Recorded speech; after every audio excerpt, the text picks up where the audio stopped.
Kenapa kok bisa ragu sama Kristen? Gini Bang Kores, aku ini ya. Jadi dia itu sering lihat perdebatan TikTok antara Kristen dan Islam. Jadi dia ragu. Ini kira-kira yang benar yang mana? Karena selama ini kan dicekoki doktrin dan dogma begitu. Silakan Bang Kores. Oh itu, iya Devan? Iya. Waduh. Tapi kan enak di Kristen itu, mau ngapa-ngapain kebal dosa, auto surga lah pokoknya. Yang penting percaya Yesus Tuhan dan Juru Selamat. Masa jadi ragu? Enggak segampang itu Bang kalau aku pikir. Nah ini otaknya waras nih berarti. Gampang lah, tinggal aku doang sampai Kristen lagi deh coba ya. Masuk Islam tuh berat loh, karena saking jelasnya benar dan salah, maka kita tahu banget batas-batasan yang salah ini apa aja. Dan nanti imbalannya itu sorga, tapi berat banget dunianya. Sanggup memang. Kalau di Islam itu Tuhannya satu loh. Sedangkan kekristenan Tuhannya 3, itu lebih banyak, lebih. Jadi kalau misalnya berdoa ke yang ini nggak dikabulkan, bisa berdoa yang kedua ke yang 2 lagi. Masa nggak suka? Bang ngawur lah itu kok sampai 3. Udah ngawur itu Bang kalau sampai 3 lah. Iya Bang, macam kayak gini loh kan. Aku kan pernah nampak kayak gitu, salib kayak gitu. Baru karena pernah aku nampak tulisan di daun gitu, tulisannya apa itu namanya, latas apa kalau orang abang bilang yang menyatakan sembahlah firman, sembahlah roh, itu nggak ada sama sekali. Makanya di situ gue bilang, wah ini mah agama lawak-lawak, gue bilang. Disitulah makin kuat gue kepada Islam gitu. Tuhan, bukankah aku bernubuat demi namamu, mengusir setan demi namamu, dan mengadakan mukjizat demi namamu? Siapa yang diusir Yesus? Aku Pak, Kristen. Lah itu dia pinter ya. Takutnya apa? Takutnya tuh digimanain sama orang tua, diusir di gimana? Ya takut. Bang Devan di mana Bang Devan? Enggak, kampung kamu di mana? Di Brastagi, di Tanah Karo, atau di mana? Kampungku di apa, di kampung Simalungun ini. Kalau misalnya udah mantap syahadat bahwa memang Islam itu kebenaran, ya syahadat aja. Ya terus nanti depan orang tua gimana? Depan orang tua ya diem aja sampai momennya tepat baru cerita. Yang tadi yang mau mualaf itu yang mana, masih ada? Masih ada Opung. Bang Devan. Ini ada Opung Rambe, Ketua Advokat Indonesia.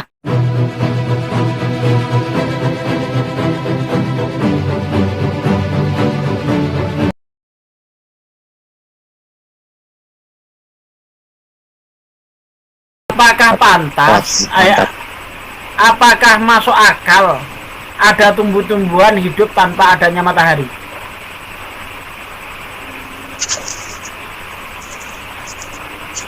Nggak pantas. Nggak bisa, betul. Tidak mungkin ada tumbuh-tumbuhan hidup tanpa adanya matahari.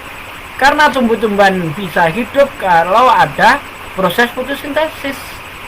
Itu yang kita pelajari.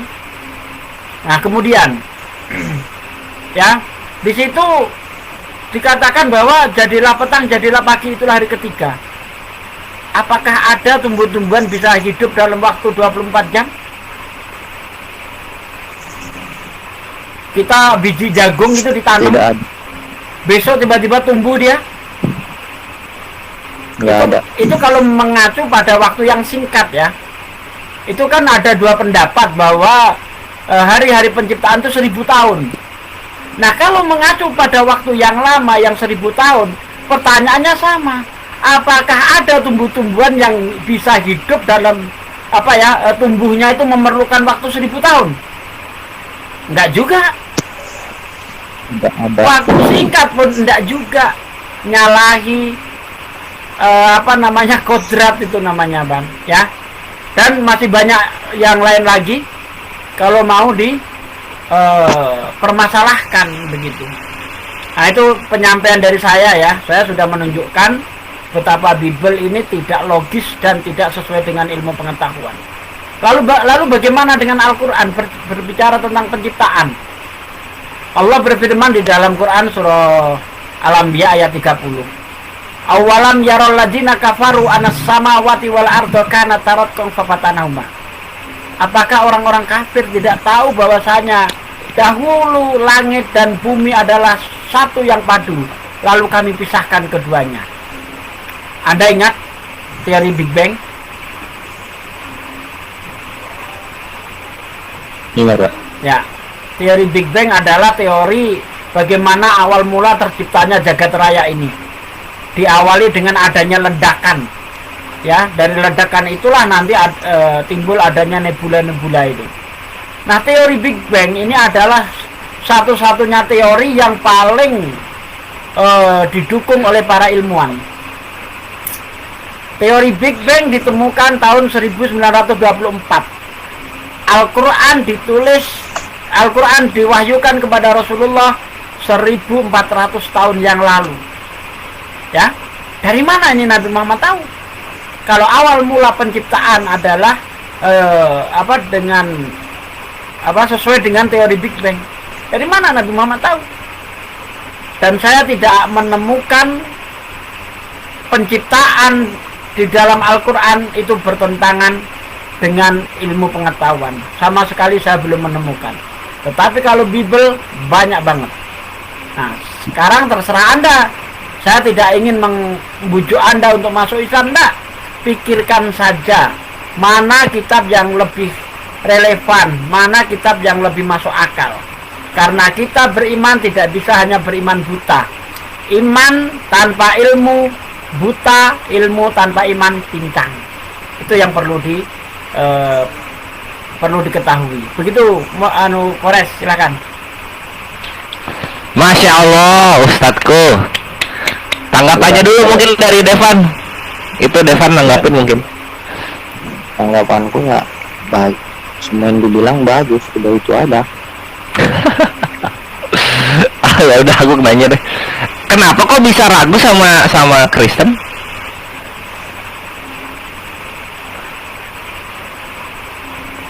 Tahu ya, penghinaan itu ternyata. Apa?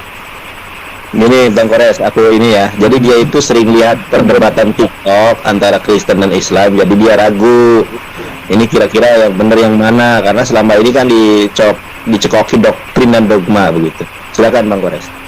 Oh itu, iya Devan? Iya. Waduh. Tapi kan enak di Kristen itu, mau ngapa-ngapain kebal dosa, auto surga lah pokoknya. Yang penting percaya Yesus Tuhan dan Juru Selamat. Masa jadi ragu? Enggak segampang itu Bang kalau aku pikir. Nah, ini otaknya waras nih berarti. Gampang lah, tinggal aku doang sampai Kristen lagi deh coba ya.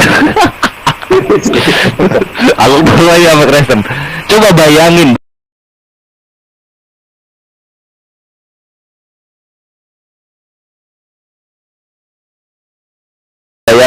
Tinggal dibaptis, airnya bebas, percaya Yesus Tuhan gitu. Yesus yang berbentuk sama seperti kita, lahir dari lubang yang sama seperti kita, itu Tuhan. Percaya itu aja, auto surga. Masa nggak tergoda gitu kan? Masuk Islam tuh berat loh, karena saking jelasnya benar dan salah. Maka kita tahu banget batas-batasan yang salah ini apa aja. Dan nanti imbalannya itu surga. Tapi berat banget dunianya. Sanggup memang? Kalau tentang berat itu Bang, hidup pun sudah berat, untuk apa takut gitu loh Bang.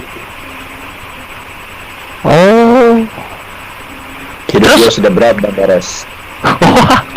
terus Sudah terbiasa berat gitu. oh gitu ya.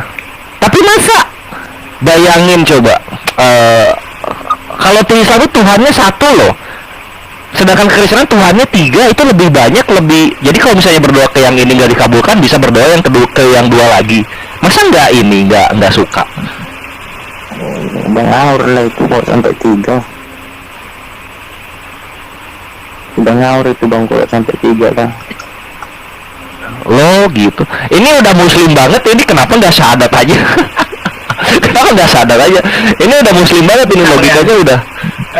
Bang Kores, sepertinya dia ini belum tahu kalau di Bible itu sebenarnya Tuhan itu 3. Anda belum tahu ya Bang? Iya. Coba Anda buka di Enggak dalam pernah Matius aku ikut 3. Matius 3 ayat 16 ayat 17 ya. Ketika Yesus dibaptis. Ya kan? Itu kan ada 3 sosok itu. Yesus yang sedang dibaptis, di atasnya ada Roh Kudus, dari surga ada yang teriak-teriak. Ya. Dialah anakku yang sulung, kepadanya lah aku berkenan. Coba, ini 3 atau 1 nih, Bang? Mungkin setauku dalam pikiranku Tuhan itu cuma 1. Nah, itu Tiga betul. tidak betul itu. Anda waras. Ya, Anda waras kalau Tuhan itu hanya 1 sebagaimana yang diajarkan Yesus dalam Yohanes 17 ayat 3. Inilah hidup yang kekal itu, yaitu mereka percaya bahwa Engkaulah satu-satunya Tuhan yang benar dan Yesus Kristus yang diutus. Itu benar. Tetapi kalau orang Kristen mengaku bahwa Tuhannya itu cuma 1, itu bohong. Kenapa? Karena jelas-jelas di situ ada 3 wujud yang berbentuk manusia, berbentuk Roh Kudus, burung merpati, dan ada Bapa di surga. Dalam waktu yang bersamaan ada 3 sosok yang berbeda di 3 tempat yang berbeda. Yesus adalah Tuhan, Bapa adalah Tuhan, Roh Kudus adalah Tuhan. 1 tambah 1 tambah 1 bukannya 1, tapi itu jelas 3. Ya, coba. Ketika Anda menyebut Yesus, apakah otak kita itu membayangkan Roh Kudus yang seperti burung merpati? Tentu tidak. Karena yang terbayang di otak kita pasti sosok yang seperti bule berambut gondrong mata biru. Ketika Anda menyebut Roh Kudus, apakah otak Anda membayangkan Yesus yang seperti bule? Tentu tidak. Anda akan membayangkan merpati. Ketika Anda menyebut Bapa ya yang duduk di sorga, apakah otak Anda membayangkan Yesus dan Roh Kudus? Juga tidak. Sehebat apapun otak manusia tidak akan bisa menyatukan 3 wujud yang berbeda menjadi 1 wujud. Itu mustahil, nggak bisa. Maka dari itu saya nyatakan Tuhannya Kristen bukan Trinitas, bukan Esa, tapi 3. Roh Kudus Tuhan, Yesus Tuhan, Bapa Tuhan. Ini 3 Tuhan, bukan 1 Tuhan. Kalau Anda mengatakan bahwa Tuhan itu 1, otak Anda normal. Terima kasih. Nah itu masuk nggak penjelasannya, Devan? Masuk kali Bang, nggak ada salahnya. Tapi gini loh masuknya Kristen ini aku belain Kristen ya. Maksudnya tuh Tuhan itu 1, tapi pribadinya itu ada 3. Masa nggak masuk akal sih? Pribadinya tuh ada 3 gitu doang.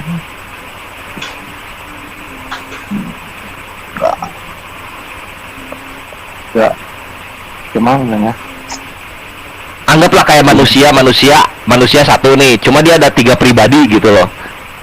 Kayak gitu. Masa nggak masuk akal sih? Kan ada di dunia kedokteran yang kayak gitu. Gawat lah kalau punya 3 kepribadian. Kenapa kalau ada 3 pribadi kenapa? Enggak lah, 1 aja pun susah. Masa nggak masuk akal? Coba deh. Masa ini coba ya kita tanya yang di live comment TikToknya Kanda Yonat ini yang kekristenan. Kan bener kan yang gue jelasin kan? Tuhannya mah 1, tapi pribadinya ada 3. Yang kayak gini kan kekristenan tuh masuk akal gitu. Ya contoh begini. Gampang gitu. Contohnya begini, saya manusia, Kores manusia, Bang Andi manusia. Ada berapa manusia? Nah itu kalau gitu 3 manusia. Ya sama itu Kores. Kalau itu 3 manusia. Kan gini, Bapak bukan putra. Kalau Trinitas kan begitu. Bapak bukan putra, putra bukan roh, roh bukan Bapak, tapi semuanya itu Tuhan. Ya, saya bukan Kores, Kores bukan Bang Andi bukan saya, tapi ketiganya manusia. Ada berapa manusia? 3 manusia. 3 di dalam bak mandi gitu, jadi 1. Dikarungin. Atau enggak 1 gayung 3 manusia atau. Tapi Kristen tuh ini loh.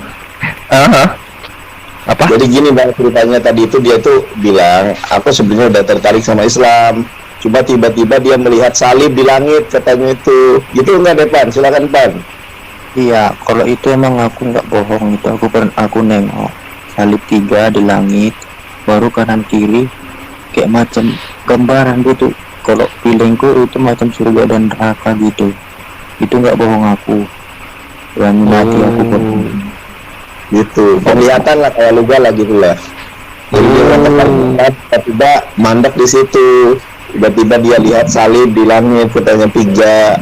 Makanya dia jadi bingung sekarang ini mau masuk Islam atau tetap Kristen gitu loh. Silakan Bang Kores kasih pencerahan. Ustaz Sugi dan Bang Andi silakan. Tapi karena aku dengar tadi dari bahasa abang itu, kalau itu bisa aja pula dari iblis, aku terima juga gitu. Udah aku jelasin juga tadi itulah iblis gitu kan. Iblis kan Godaan kita iblis. bisa menjadi malaikat terang, ya kan? Coba dibuka Ustaz di Sugi atau Bang dalam Kores. 2 Korintus 11 dan 14. Sangat jelas kok di situ dikatakan. Oh iya itu yang. Hal itu tidak usah mengherankan. Kalau kamu lihat salib di atas itu jangan heran kamu. Ya sebab iblis pun menyamar sebagai malaikat terang. Hal itu tidak mengejutkan karena iblis pun menyamar menjadi seperti malaikat terang. Maka tiadalah ajaib perkara itu karena iblis sendiri pun merupakan dirinya seperti malaikat yang suci. Jadi ketika Anda melihat ketika ada keraguan, lo kira iblis seneng apa? Kalau kamu mau menyembah Tuhan yang Esa, nggak seneng. Iblis itu maunya manusia itu menyembah kepada yang bukan Tuhan. Begitu loh. Itu yang dia mau. Hal ini pernah dilakukan oleh iblis kepada Yesus. Di dalam Matius 4 ayat 6 mulai dari ayat 4 dan sampai ayat 10 kan. Yesus dibawa ke bait Allah, di atas bumbungan bait Allah, lalu disuruh menjatuhkan dirinya, nggak berhasil, lalu dibawa ke atas bukit, nggak berhasil. Bahkan kata iblis, sujudlah kamu kepadaku, niscaya akan aku berikan segala yang ada di dunia ini. Ya coba saya bacakan ayatnya ya, biar lebih jelas lagi ya.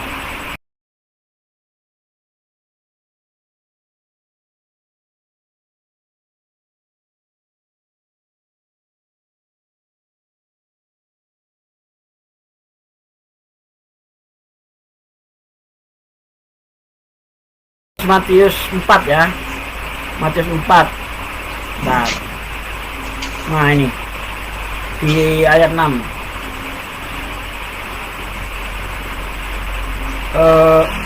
Ini di ayat 9 ya. Dan berkata kepadanya, semua itu akan kuberikan kepadamu jika engkau sujud menyembah aku. Ya, iblis ini tidak suka manusia menyembah Tuhan yang benar tuh nggak suka. Makanya Yesus pun disuruh menyembah kepada iblis. Nah kalau memang Yesus itu Tuhan, ngapain iblis itu nyuruh Yesus menyembah kepada iblis? Kan nggak logis gitu loh. Mana ada Tuhan dicobai iblis. Lalu dijawab oleh Yesus, maka berkatalah Yesus kepadanya, nyala iblis, sebab ada tertulis, engkau harus menyembah Tuhan Allahmu dan hanya kepadanya sajalah engkau berbakti. Nah ini bantahan kalau Yesus Tuhan. Kenapa?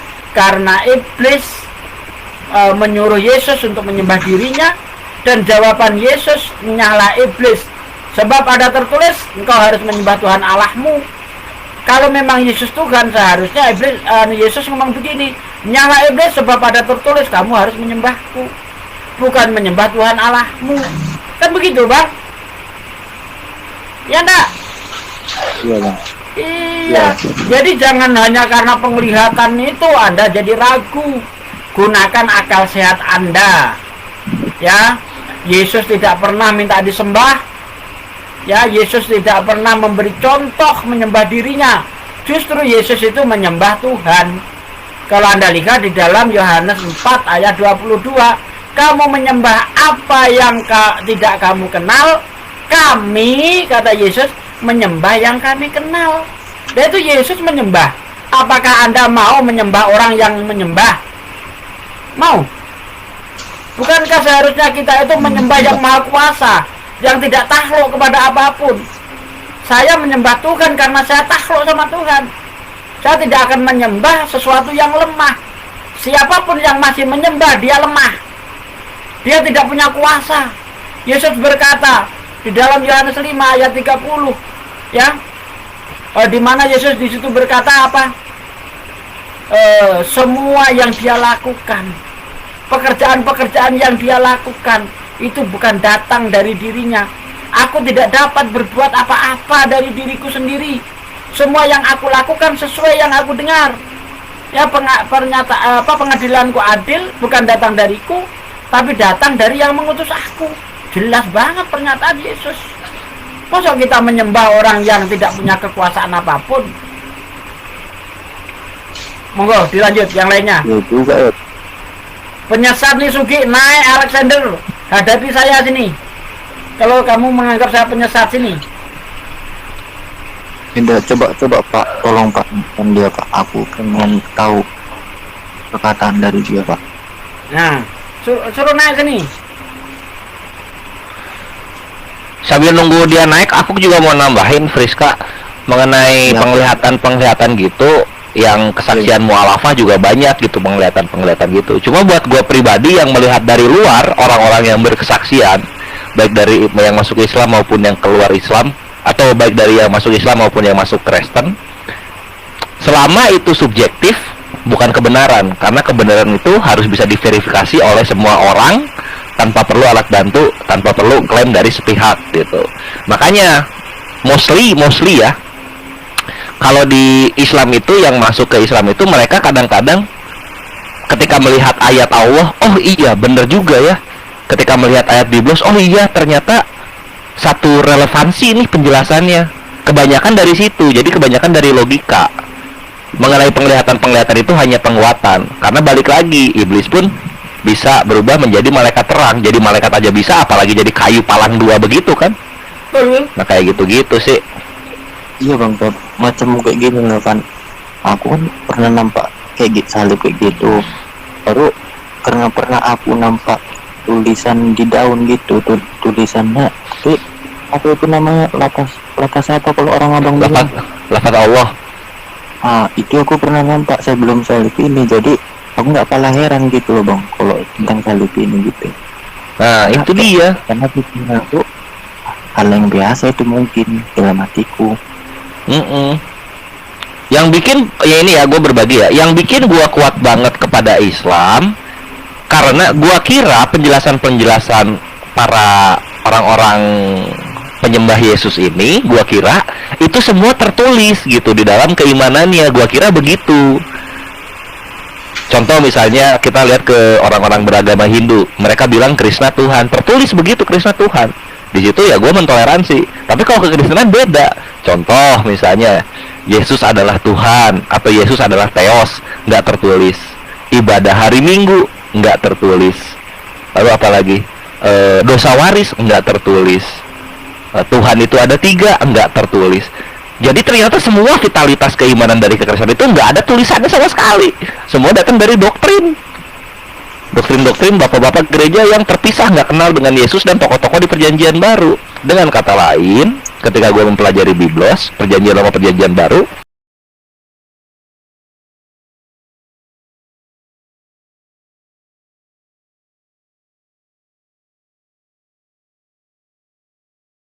ternyata semua tokoh-tokoh Perjanjian Lama Perjanjian Baru mengajarkan menyembah Tuhan itu satu, percayailah utusan-utusannya, kelar sampai situ. Nggak ada tuh tokoh-tokoh Perjanjian Baru, baik dari Yahwehnya atau dari Yesusnya atau dari murid-murid Yesus atau dari nabi-nabi Perjanjian Lama yang menyatakan sembahlah firman, sembahlah roh. Itu nggak ada sama sekali. Makanya di situ gue bilang, wah ini mah agama lawak-lawak, gue bilang. Disitulah makin kuat gue kepada Islam gitu. Itu sih, itu gue berbagi aja. Kebenaran lu tentunya dari lu sendiri. Iya, kita nggak maksa, kita hanya menunjukkan dalil apa yang tertulis. Apalagi kalau kita lihat di dalam Matius 7 ayat 22-23 ya Bang. Bang siapa? Aku Devan. Bentar Bang Devan. Aku model orang. Bentar Bang Devan. Anda pernah baca Matius 7 ayat 22-23 Bang? Pernah Bang? Mohon maaf bang, memang nggak pernah aku bang baca. Nah, kalau saya bacakan pasti Tahu kamu tentang terkaget-kaget. pengadaan. Tapi sebaiknya ditulis, nanti dicek biar saya tidak dikatakan hoak. Di dalam Matius 7 ayat 22-23, Yesus berkata begini, pada hari terakhir nanti banyak orang yang berseru kepadaku, Tuhan, Tuhan, bukankah aku bernubuat demi namamu, mengusir setan demi namamu, mengadakan mukjizat demi namamu pula. Pada hari ini aku akan berterus terang kepada mereka, aku tidak mengenalmu, nyahlah kau dari hadapanku, hai para pembuat kejahatan. Pertanyaan saya kepada Bang Devan, siapa yang diusir Yesus di ayat itu? Yang diusir Yesus setan apa? Bukan. Lihat, pada hari terakhir nanti banyak orang yang berseru-seru kepadaku, Tuhan, Tuhan, bukankah aku bernubuat demi namamu, mengusir setan demi namamu, dan mengadakan mukjizat demi namamu? Siapa yang diusir Yesus? Aku pak, Kristen. Lah, itu dia pinter ya. Kenapa diusir, Bang? Bukankah Anda sudah menelankan Yesus? Ya, bisa melakukan mukjizat seperti adanya KKR. Oh, atas nama Yesus, in the name Jesus Kristus, sembuh. Bukan begitu? Kok malah diusir sama Yesus, Bang? Haleluya. In the name of Jesus Kristus, sembuh. Wah, kok diusir sama Yesus, Bang? Kenapa Bang diusir, Bang?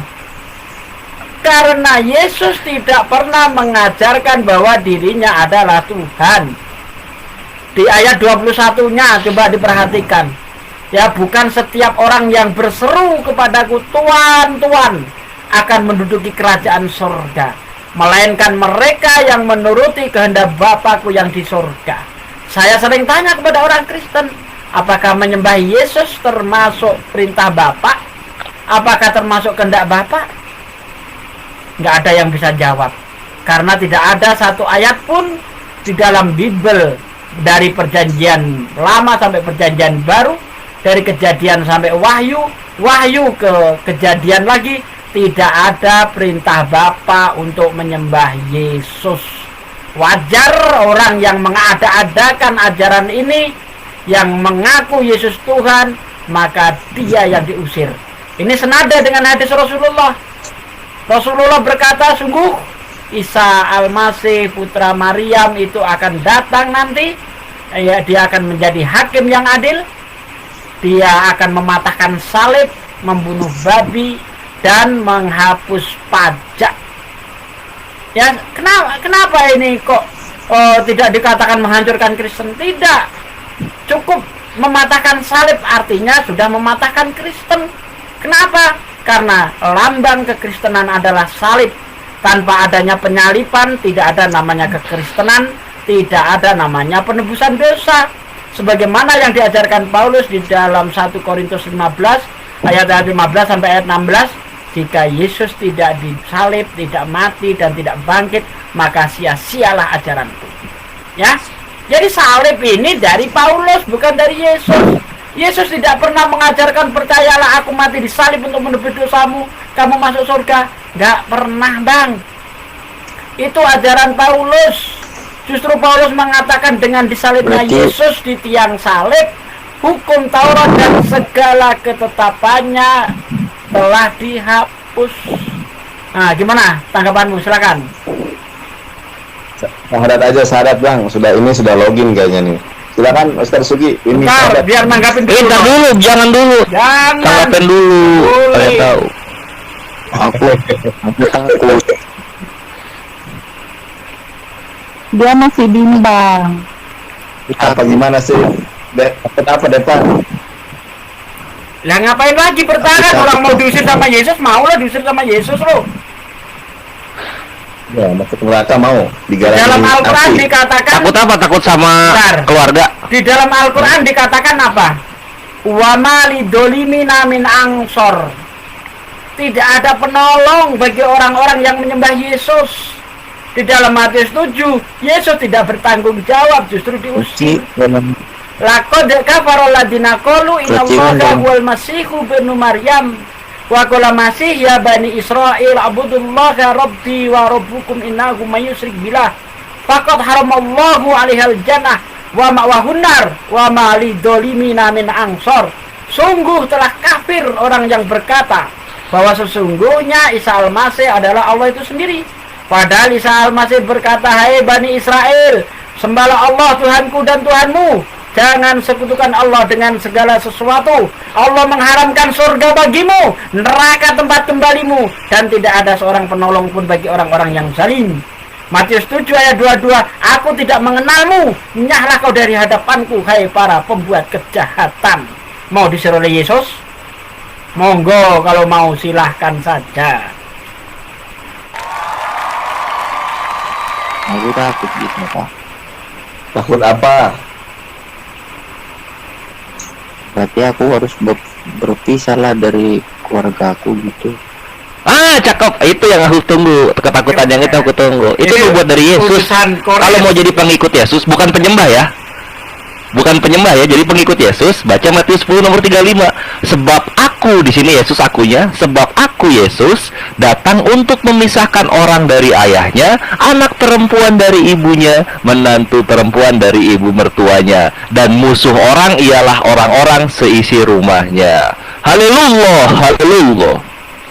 Dornya mana? Bang Kores. Selamat datang di kebenaran. Udah diwakilin dornya. Itu ketakutan lu memang menjadi nubuat Yesus ketika ingin menjadi pengikut Yesus sejati. Betul sekali. Lanjut. Karena Apalagi ketika ketakutannya? Anda menjadi Muslim, Anda tidak meninggalkan Yesus. Ya, keuntungan bagi seorang Muslim ketika orang Kristen jadi Muslim, dia akan menjadi pengikut Rasulullah Shallallahu Alaihi Wasallam, manusia mulia, manusia yang menjadi suri toladan bagi kita semua, dan Anda tidak kehilangan Yesus. Karena bukan orang Islam kalau tidak mencintai Yesus, bukan orang Islam kalau tidak percaya Yesus adalah Rasul Allah. Tidak, orang Islam tidak bisa dikatakan orang Islam kalau dia tidak percaya Yesus mampu melakukan mukjizat dan sebagainya atas izin Allah. Ya, Anda tidak ditinggalkan Yesus. Justru kalau Anda tetap di Kristen, Yesus mengusirmu, Nabi Muhammad nggak mengenalmu, neraka tempat kembalimu. Silakan dipilih, monggo. Maksudku kan Kak, bukan soal Yesus gitu, soal pengkuatku gitu. Berarti kan aku kan beda jadi dari orang itu gitu. Ya, memang ada konsekuensinya, Bang. Ya, memang ada konsekuensinya. Untuk mendapatkan sesuatu yang lebih baik, maka harus ada pengorbanan. Ya, Anda ingin mendapatkan uang banyak, Anda harus mandi keringat, Anda harus bekerja. Anda ingin mendapatkan iman, konsekuensinya harus dipisah dari keluarga. Dan itu juga yang dikatakan Yesus, seperti yang dikatakan Bang Kores tadi, Matius 10 ayat 35 ya, Bang Kores ya. Ya, akan memisahkan anak dari orang Iya, tuanya. 35 36. Ya, memisahkan menantu dari mertuanya. Memang konsekuensinya itu, tapi imbalannya surga. Ya silahkan saja. Jadi belum Kristen kalau belum berantem dengan seisi rumahnya. Saya nggak mau maksa. Devan gimana tanggapannya Devan?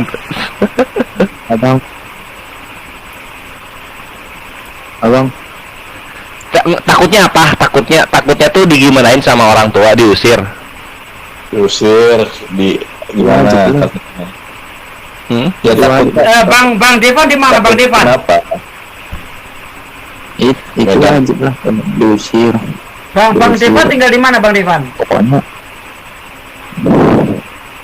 aku di perantauan aku ini Iya, perantuannya di mana? di Medan. Oh, di Medan. Hidup masih dari uang orang tua. Enggak. Nah, Terus takutnya apa? takutnya apa? Jadi begini, Bang. Ya, nggak usah takut. Nanti kalau setelah muslim, tunjukkan akhlak yang baik kepada orang tua. Karena di dalam Islam, kalau kita sudah jadi muslim tidak boleh menjauhi orang tua. Tetap kita berbuat baik, ya kan? Tidak boleh durhaka. Tunjukkan sebagai seorang muslim. Lambat laun orang tua Anda akan menerima. Ini kasus banyak terjadi. Contohnya saudara saya yang dari mana namanya, Manado ya, Ustadz Filipus Christian ya, itu sampai dibawakan parang oleh bapaknya, mau dibunuh Itu ya, dibawakan itu aku parang tengok itu Pak. oleh bapaknya. di situ. Tapi lihat sekarang semua Aku keluarganya mualaf. Kenapa bisa begitu? Karena dia menunjukkan akhlak yang baik kepada orang tuanya. Begitu. Malah udah macam bang Kristen itu aku di situ tuh bang, Gimana? di rumahnya siapa itu bu siapa itu ya,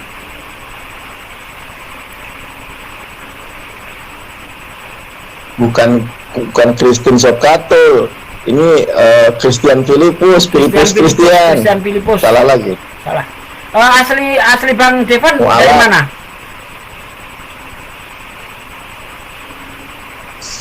emang asliku tetap di teman bilang Pak, emang di Medan gitu tapi Oh, tetap asli Medan, cuma jauh sedang gitu, merantau ke Medan kota gitu. Medan gitu ya. ya gitu. Kamu di Tanah Karo ya? Ini di mana yang merantau Nang? Enggak, kampung kamu di mana? Di Brastagi, di Tanah Karo atau di mana? kampungku di apa di kampung Simalungun ini, agak susah jelasinnya Bu karena pedalaman. Enggak, maksudnya yang besarnya aja, Simalungun ya. Iya Bu. Terus yang kamu takutkan dari keluarga kamu apa? Kamu nanti nggak diterima di rumah atau nggak boleh pulang atau bagaimana? Itu udah wajib lah Bu. Bukan, maksudnya kalau kamu nanti pindah akidah, yang kamu takutkan dari keluarga kamu apanya?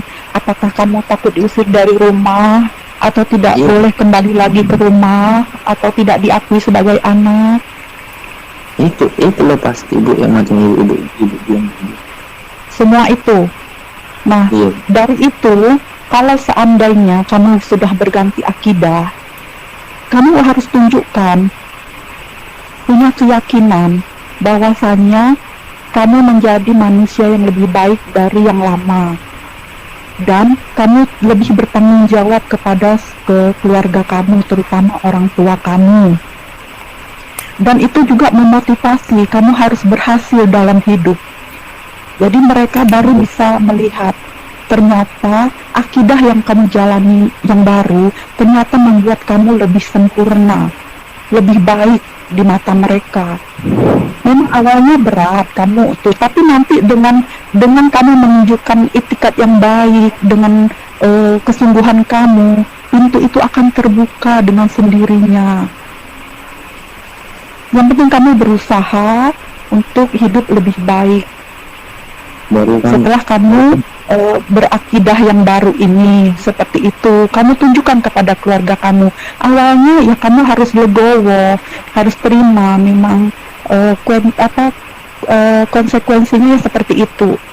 Karena apa, mayoritas kan di Simalungun kan Kristen, itu wajar. Kalau kamu ditentang itu wajar. Tapi itu harus menjadi motivasi buat kamu untuk kamu jauh lebih baik lagi sebagai manusia. Seperti itu, insya Allah. Kamu kan percaya Tuhan itu satu, hanya Dia. Allah tidak tidur. Kalau kamu punya keyakinan dan kekuatan yang baik, yang benar gitu, Allah itu akan membantu kamu, membuka pintu rezeki untuk kamu, untuk membuktikan ke orang tua kamu bahwasanya kamu itu ternyata sudah berhasil dalam segala hal.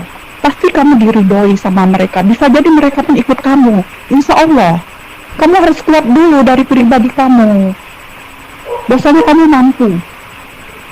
Karena kamu ya masih belum yakin dengan Allah, dengan Tuhan yang satu, itu kamu masih belum yakin, makanya kamu bimbang.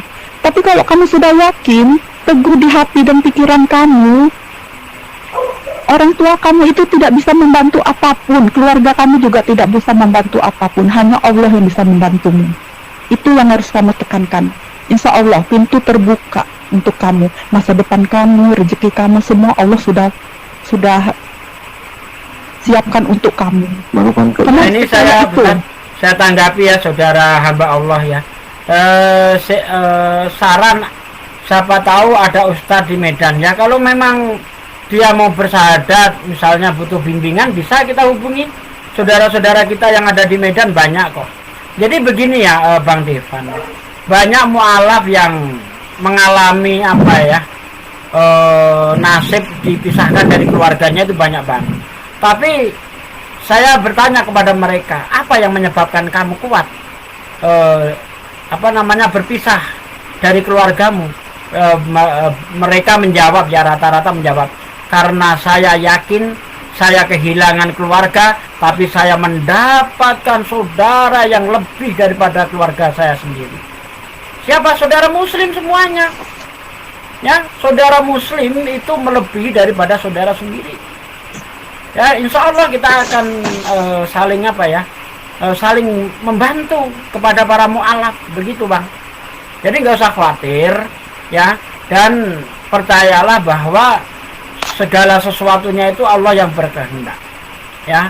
Kalau Allah sudah berkehendak ya menyelamatkan kamu, tak seorang pun, walaupun seluruh dunia bersatu untuk menyelakakan kamu, tidak ada seorang pun yang bisa menghalang-halanginya ya. Tidak ada yang bisa untuk menyelakai kamu. Tapi kalau Allah sedang tidak melindungi kamu, tidak ada seorang pun yang bisa menghalang-halangi kamu untuk menyelakai kamu.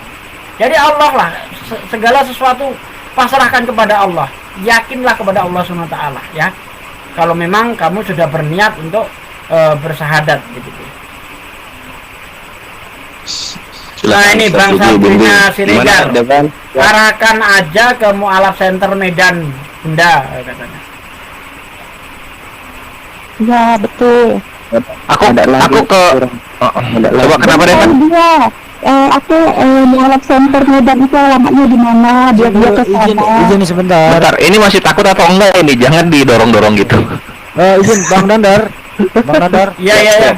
Saya turun dulu, Pak Jul mau naik gantian. Saya turun dulu, Nah, Pak nih. Jul nanti naikkan ya. Pak Jul mau naik. Lanjut. Silakan Bang Kores. Oke. Ya, aku sih gini aja untuk siapa Friska Devan. Kalau misalnya udah mantap syahadat bahwa memang Islam itu kebenaran, ya syahadat aja. Ya, terus nanti depan orang tua gimana? Depan orang tua ya diem-diem aja sampai momennya tepat baru cerita.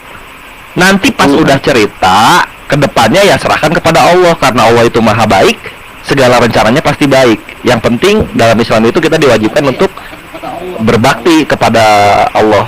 Gitu sih. Tapi banyak orang Kristen yang Suaranya ini, Bang Jul, suaranya apa namanya feedback. Pak Zul, assalamualaikum. Pak Jul ini suaranya Posisinya gini, mau mereka Kristen juga posisinya mereka nggak tahu gitu. Mereka nggak tahu Friska Devan ini identitasnya apa, itu pertama. Terus yang kedua, dalam Islam takut itu harus hanya kepada Allah, jangan kepada yang lain. Mau itu Kristen, mau itu orang tua, jangan. Takut pertama itu kepada Allah. Nah, di sini aku ngelihat kalau misalnya masih takut ke sesama manusia, ya jangan dulu Islam.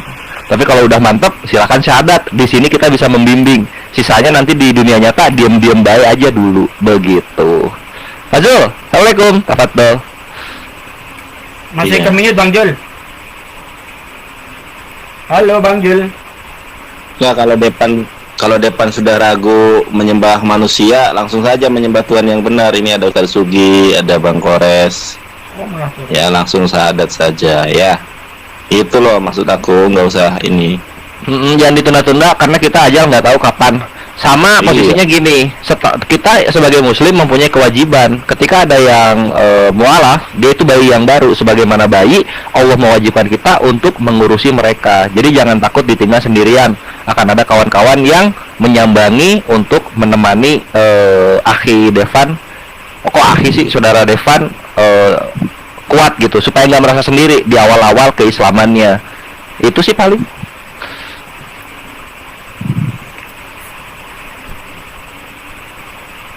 Ya, gimana Depan? Terserah orang bapak lah. Hah? Gimana? Terserah orang bapak. Bang. Jangan terserah, harus kamu ambil Sebentar, dari suaranya masih belum stabil Mas Andi, dirimu sebentar. sendiri, jangan Ini aja terserah. mic belum terbuka di sana. Betul, lambat sekali di sana. Mas Udah Andi. kebuka Bang Jo. Mic, udah mic-nya kebuka. masuk, mic-nya masuk. Tuh. Terserah orang bapak. Cek cek cek. Bagaimana suara saya bisa masuk Ah, sama? bagus, bagus, bagus. Masuk, masuk gede, jelas. Oke, terima kasih. Ya, saya hanya menyampaikan satu hal ini. Ya, Iya, turun silakan. tabrakan sini, maaf ya. Iya. Saya mohon dukungan dan doanya bahwa insya Allah dalam waktu dekat ini YJC akan membuat tempat penampungan mu'alaf yang ada di Jepara. Oh, Doakan Akbar. kami, usaha kami, agar semua pekerjaan yang kami sedang lakukan ini diridhoi dan diwujudkan oleh Allah Subhanahu wa taala. Amin. Letaknya ada di Jepara. Bisa menampung beberapa mu'alaf di sana. Ada 2 tingkat di sana ya. Dan ini saya khususkan untuk saudara-saudara kita yang seperti umumnya ada yang mu'alaf, ada kekisruhan di keluarga, ada keguncangan, dan ada katakanlah intimidasi atau apapun, bisa nanti insya Allah kita tampung di sana. Dan kami akan sediakan ustadz-ustadz untuk membimbing dan memperkuat keimanan. Jadi saya mohon dukungan dan doanya buat teman-teman.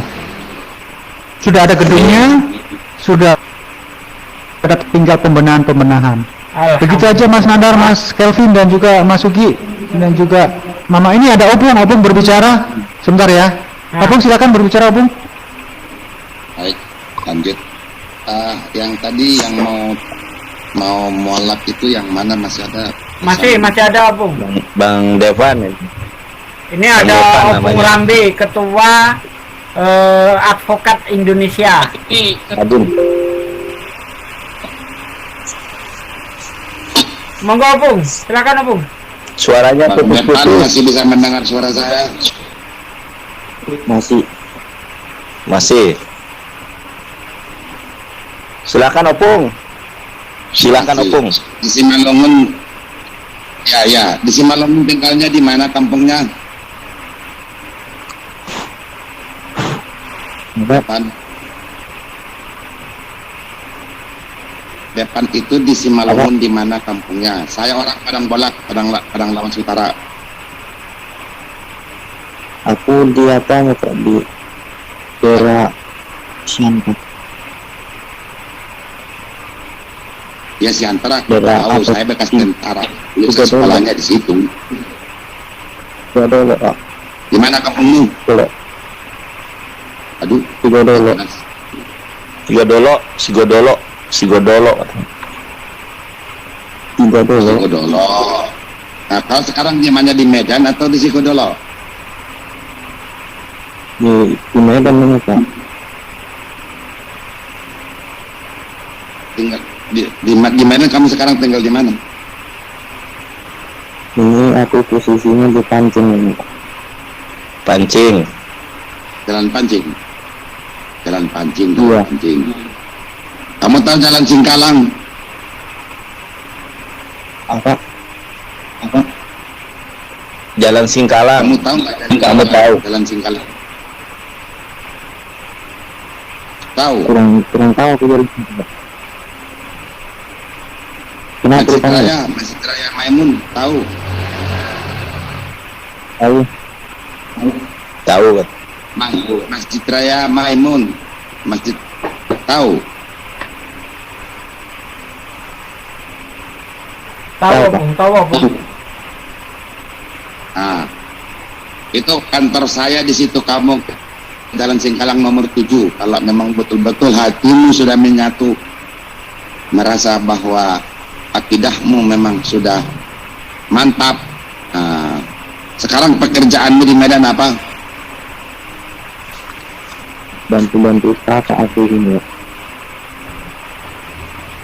Apa kurang jelas? Bantu-bantu kakak. Bantu kakak. Bantu-bantu kakaknya Opung. Oh ya udah, kamu kerja di kantor saya aja di Jalan Singkalang nomor 7. Oh, Kalau dapat kerjaan. Dicatat itu, dicatat Devan, Singkalan nomor 7, kamu cari.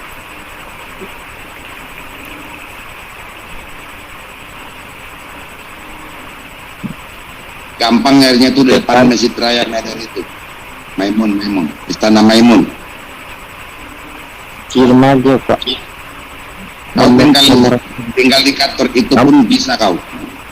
Tuh, tinggal di kantor bisa depan. Kamu follow aja Ustadz Sugi atau saya atau Bang Kores atau Pak De Julfikar ya, Mami Olala, nanti inboxkan aja nomor kamu ya. Emang udah mau syahadat ini Devan? Udah tadi terserah katanya tadi udah. kalau terserah Itu, saya Bang nggak Kores mau. denger ya. Palak. Kalau terserah nggak, kalau terserah mending jangan, kalau terserah udah lu di Terserah jangan. Kristen aja udah lu. Nyembah Yesus aja dulu lu. Betul. Iya Jangan benar, harus terserah gitu. harus Jadi yakin dulu, nggak boleh Betul. terserah sama Yakin. orang. yakin dulu. Ya, sekali lagi saya hanya ini ya memberitahu, Opung juga tadi sepintas juga memberikan kesempatan ya. Dan yang keduanya kami memohon dukungan juga doa restunya. Wacana kami, rencana kami insya Allah dalam waktu dekat ini akan membuka tempat penampungan mu'alaf yang berada di Jawa Tengah, tepatnya di Jepara. Insya Allah teman-teman doakan, moga-moga usaha kami ini bisa terwujud ini untuk menampung mungkin saudara kita yang mu'alaf, lagi ada permasalahan dan lain sebagainya, bisa kita tampung sementara di sana. Demikian Mas Nandar, Mas Kelvin, Mas Sugi, saya undur diri dulu karena kalau saya gabungkan di sini suaranya dubbing. Iya. Biar Mas Andi yang naik. Silakan Mas Andi untuk ke sana. Ini ada Saya turun dulu komentar ya. bentar saya baca komentar dari Agus Wiseno. Setelah mendengarkan penjelasan Gus Sugi Kristologi kepada Devan, alhamdulillah pilihanku benar. Emang kamu mau alap ya Bang Agus Devan? Apa Bu? Gimana Bang Devan? Aku Kristen aku Pak. Hah?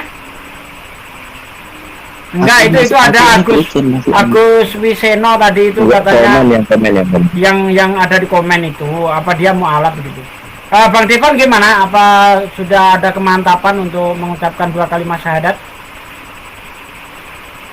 Ya, gimana Bang Depan? Jangan masuk dulu Pak, jangan dari sini. Segan aku Pak, ada nomor HP gitu. Oke, Oke, udah masuk ke Zoom aja. Berikan link di Zoom aja karena di sini juga apa ya, suaranya si Devan ini nggak jelas begitu. Putus-putus. Iya Pak. Oke, gitu aja ya. Yang lain Mas Kelvin dan Mami Olala juga Mas Ugi, saya undur diri dulu karena Iya. suaranya dubbing di sini. Monggo. Suaranya putus. Siap Azul. Silakan Mas Adi, Assalamualaikum Pak. saya keluar dulu. Ya, Ivan Ibisabilillah. Waalaikumsalam warahmatullahi wabarakatuh. Ivan Ibisabilillah tuh pergerakan Zulfikar Official itu adalah dalam yayasan CCC dan itu mempunyai nomor rekening. Jadi tafadol yang ingin membantu pergerakan mendirikan rumah mualaf di Jepara, tafadol silahkan cek ke YouTube di Zulfikar Official. Nanti cek deskripsinya, itu nanti ada nomor rekening yayasan. Silakan disumbang ke sana, insya Allah amal jariah akan terus mengalir selama mualaf mendapatkan keamanan dan kenyamanan di rumah tersebut untuk Ikhwan Fisabilillah sekalian. Amin, Allahumma amin. Amin, insya Allah. Gimana di itu di mana tadi? Di Zulfikar Official, Zulfikar Official di YouTube, Mami Olalah. Kalau mau masuk Ada ke nomornya DCC ya, bisa di- lewat sana. Di sana ada link Zoom-nya, tonton aja YouTube-nya Zulfikar Official ya. Gimana Bang Devan? Oh ya. Ya mau ke Zoom atau tetap di sini? Maksudnya Ya, Bang Pak, nomor HP-nya dan gitu kirimkan ke apapun ini gitu Pak. Ya, Itu kalau berapa? HP ku nggak Kalau- bisa ngirim karena HP ku agak rusak. Gini Bang, kalau kita nyebut nomor HP di sini nanti takutnya kena bandit. Di sini aja Timbuk. Tapi langsung kirim gitu Pak, karena HP ku nggak bisa balas dari sini gitu ya. Oh gitu. Oh, inbox ini maksudnya inbox TikTok, Satsugi karena ya. Kamu follow dulu Ustadz Sugi, baru nanti bisa saling inbox. Kalau kamu belum follow Ustadz Sugi dan Ustadz Sugi belum follow kamu, ya tetap aja nggak bisa saling komunikasi. Iya. Harus saling follow dulu. udah itu. Udah ya. Nah, nanti saya kasih apanya. Udah. Oke. Nanti Oh emang gitu ya, nyebut nomor handphone di band gitu ya? Iya, Kata ini siapa? saya aja di band kemarin. Kata Kalau di komen nggak bisa. Oh, Iya. Oke, nanti Kalau saya di kirim TikTok setelah gitu, apa? kalau nomor handphone Setelah live ya. Emang sekarang bisa buka inbox nggak? Nggak bisa kan? nggak bisa kalau lagi live. mah. Nah, nanti ya bang ya. nanti aja pas sudah live. Oh, Evan. Nanti masuk Sekarang ke masih ada nggak yang ditanyakan sama kamu untuk memantarkan?